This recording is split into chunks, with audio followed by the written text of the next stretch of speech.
myself completely with Professor Sachs's comments. I do not have a prepared text.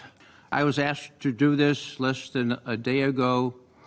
No one suggested what I might say, and of course, no one even asked me what I would say.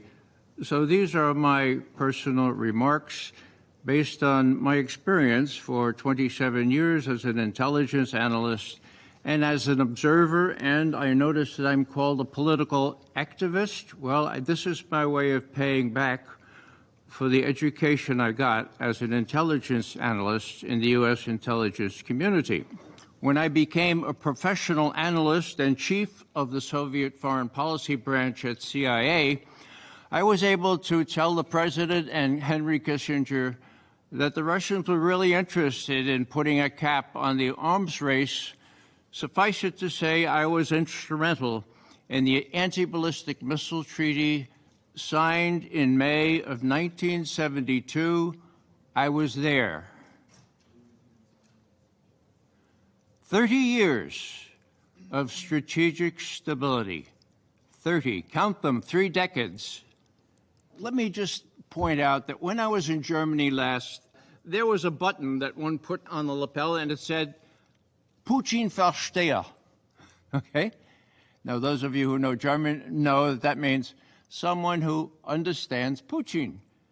And I thought to myself, wow, somebody is interested in understanding Mr. Putin? And my friend said, no, no, no, Ray, for God's sake, don't wear that button. That's a pejorative. That means you're in Putin's pocket. Now, verstehen comes from the word stehen, to stand, okay? If you can't understand where people stand, you can't understand what bothers them.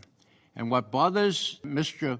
Putin, as well as membership in NATO for Ukraine, is the emplacement of these holes already operational in Romania and Poland, right on the periphery of the United States. They are disguised as ABM systems, but they can easily accommodate cruise missiles and, as I say, hypersonic missiles.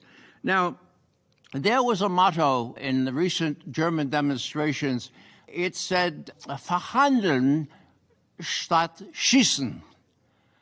Now, verhandeln is the word for negotiate, to talk.